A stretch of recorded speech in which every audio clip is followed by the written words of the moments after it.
Okay, so what do you get when you take the DJI Mic 2, fuse it with the Mic Mini, and you get this, the DJI Mic 3.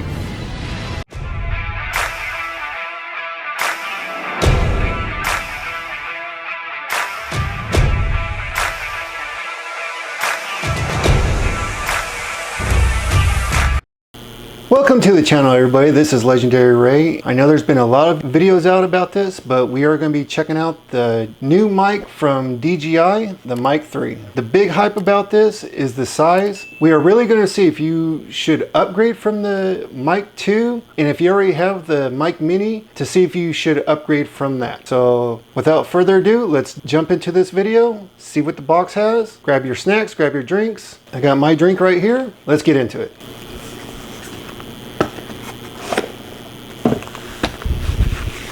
Okay, so you get this nice little carrying pouch. Okay, you got your 4 wind muffs, 2 different colors. Your 2 magnets.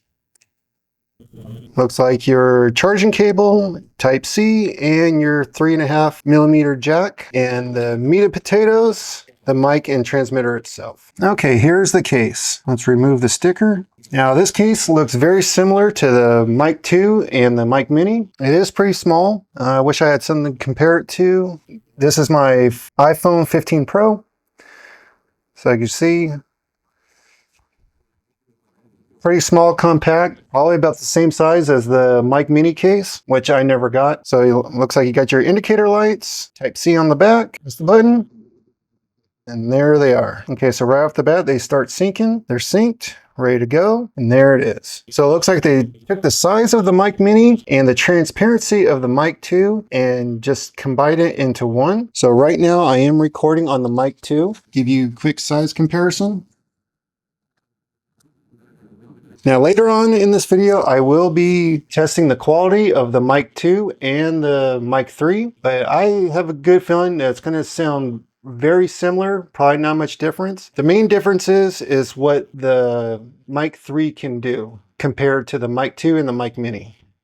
Let's check out the Mic 3 right now. So you got your link button, your record button, obviously your pairing light, probably your noise cancellation. There's your mic on top. And with this, we get a magnetic clip, a pretty strong magnet. And it looks like you can rotate this clip. See the little notches on the back of the mic? You can rotate it 4 different directions. That seems pretty good. If you're wearing a hat, you can clip this, rotate it where it's closer to your mouth. Or if you have like a collared shirt or a button shirt, you can pin this to your clothing and rotate the mic where it's closer to your mouth. So that is a pretty good idea. And right now I can see 2, not flaws, but 2 things that they took away from this mic. Seems like the only reason why they took these 2 things away is because of the size of the mic. As you notice, there's no more 3.5mm jack on these like there is on the Mic 2, and no USB-C Type-C charging on them. Now with the Mic 2, if you remember that you can download the files by plugging in the Mic 2 into your computer and retrieve the files from there.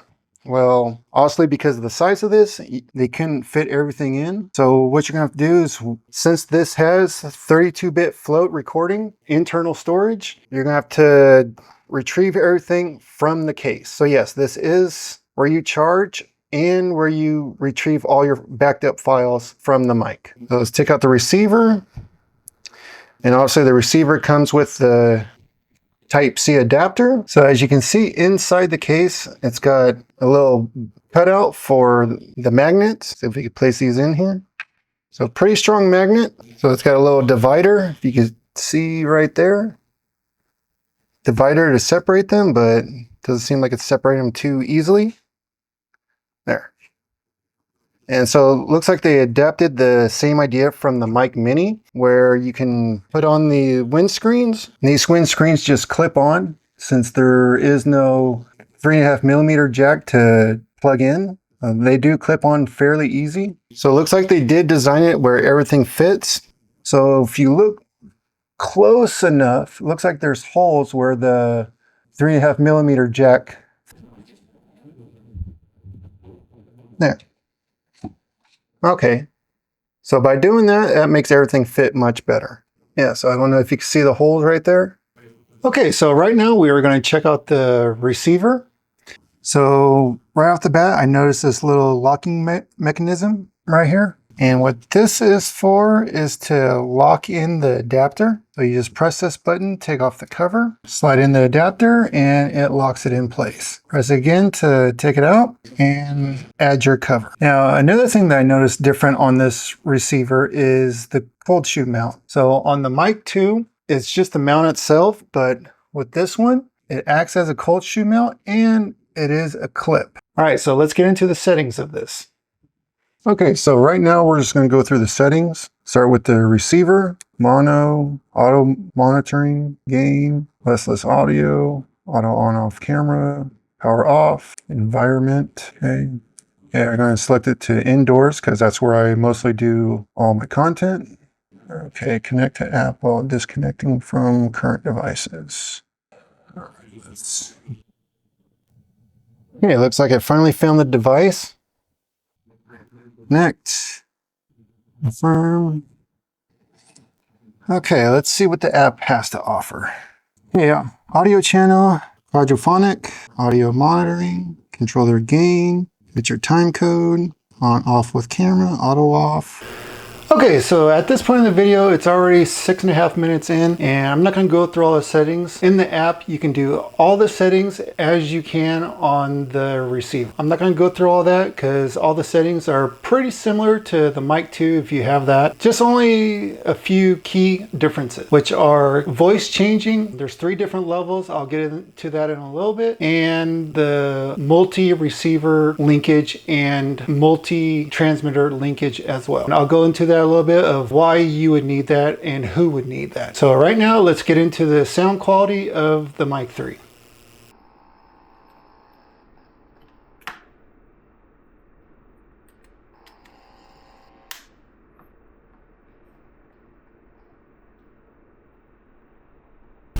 Okay, so now everything's all set up. I am currently using the Mic 3.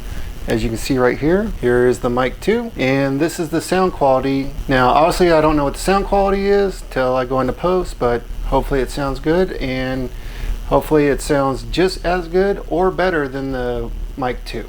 Now, the good thing about this, it is smaller, so I barely feel it on my shirt. It's not uncomfortable, it's not sagging. I don't even know it's there. With the Mic 2, obviously it's bigger, heavier, and it pulls on the shirt a little bit more. This, don't even know it's there. So I just want to state that DJI did not send me this. I picked this up with my own money. Everything that I talk about is my opinion and how I experienced the DJI Mic 3. Now, as you can see when I set it up, I did not use the 3.5mm jack that it came with. Even though it does have a locking mechanism to it, I used the 3.5mm jack from the Mic 2. I do have the adapter from DJI that connects directly into the camera, into the receiver, but I kind of don't like using it because it makes the screen face the opposite direction, and I want to see that the screen is recording because it gives the little red box around it, and I can see the levels from the screen. So that's why I like using the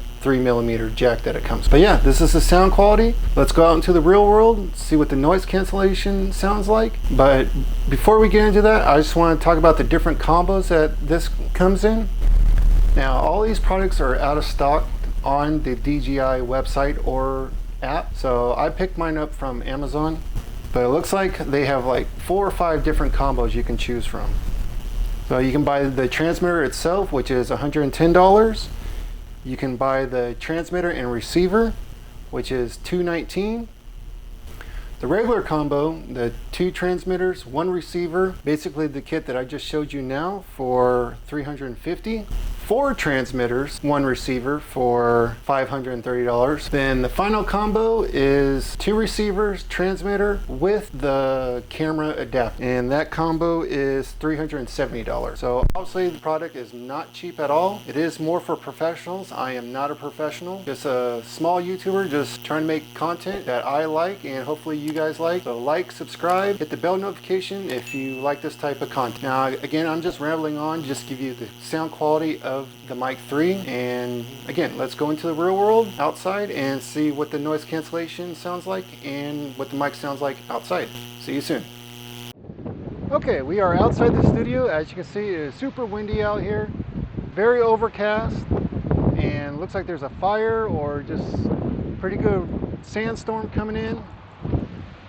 See out there in the horizon. The wind has died down a little bit. I tried this earlier, couldn't hear a damn thing. My tripod was pretty much almost blowing over. So I waited a few minutes, came back out, and this is the sound quality from the DJI Mic 3. Again, noise cancellation is not activated and no windscreen. Now to activate noise cancellation, you gotta press the on-off record button twice. It'll vibrate, you get a little yellow green light. And now, so the noise cancellation should be activated right now. This is the quality that you're getting.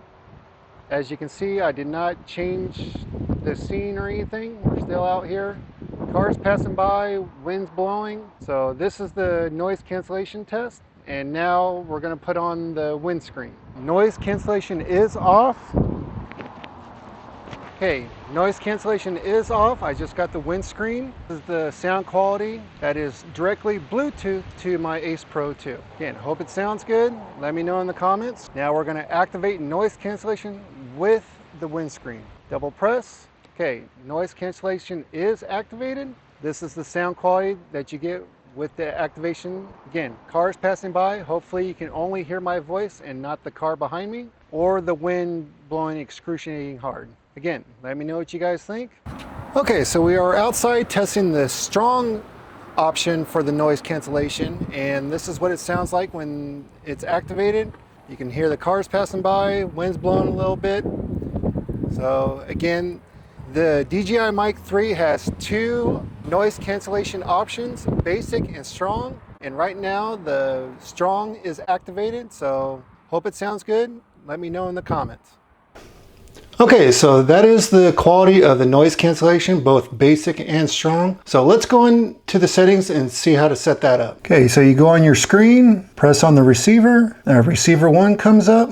Slide over. So right now noise cancellation is off. So just tap the screen to activate basic and strong. And you can do this just as easy on the app. Just go into the app, the noise cancellation toggle, and tap the screen to basic or strong. So that's it for the portion of the noise cancellation and how to set it up. Now let's get into the 3 different voice tones of the DJI Mic 3. Okay, so next we are going to check out the 3 level tones of the Mic 3. So you're going to go to your receiver, just click on the screen, swipe over, and here you got regular, rich, and bright. So we've already seen what regular sounds like, so we're just going to test the other 2 voice tones. Okay, so we're going to switch it to bright. So now I'm going to hook this up and change the settings while connected to the camera. So take me a couple minutes, 1 second. Okay, now we got the bright setting activated, and this is the quality of the voice tone for bright. Now, I don't know what this sounds like. Hopefully it sounds good. Won't know until I go into post. Now let's switch it over to rich. Okay, so this is what the voice tone rich sounds like. Again, I don't know what it sounds like. I won't know until I go to post. Hopefully it sounds good. I want you guys let me know in the comments of which one you like better between regular, rich, or bright. So this is the test of the voice tone of all 3 tones. Let me know what you guys think. Okay, so let's talk about the biggest feature for this Mic 3, and that is connecting 4 transmitters and 8 receivers, syncing all together. Now, obviously, if you're just a small-time content creator like myself, you don't have a big production team, then you don't really need this pro feature that this has to offer. Obviously, I'm not going to use this, and probably 98% of people are not going to use this feature from the Mic 3. At most, you probably need 1 or 2 transmitters and the 1 receiver, and if you're in the DJI ecosystem, you probably only really need just the one transmitter for $100, which is probably your best bet, and that is really budget friendly. I really don't see many content creators using this feature of the Mic 3. Probably not worth it. Let's wrap this video up and get down to the nitty gritty of who can benefit from this mic and who needs this Mic 3. Now the DJI Mic 2 is great, does everything that the Mic 3 does. The Mic 3 does just a couple things more. And let's talk about if you really need to upgrade from the Mic 2 or the Mini. Now, if you're just a normal content creator like me, you probably all you probably really need is the Mic Mini. You know, it's got great sound quality, budget friendly, and super easy to use. You're just not going to get the 32-bit float or the backup recording in the Mini. Now, a question is, should you upgrade from the Mic 2 to the Mic 3? Well, that just really depends on you. If you have the Mic 2 and you don't want to spend the extra $250, $300+ for it, then stay with the Mic 2. And if you want to go with the cheaper route, you can just buy the transmitter itself for $100 and you're good to go. You know, that's just a very budget friendly reason to upgrade from the Mic 2 to the Mic 3. So it just all depends on you, your type of content, and the budget that you have. So I think this video has gone long enough. I think I've demonstrated what the Mic 3 can do and who can benefit from it. I also want to thank you guys again for watching. Hope you guys enjoyed the video, and I'll see you in the next one. And remember, don't be great, be legendary.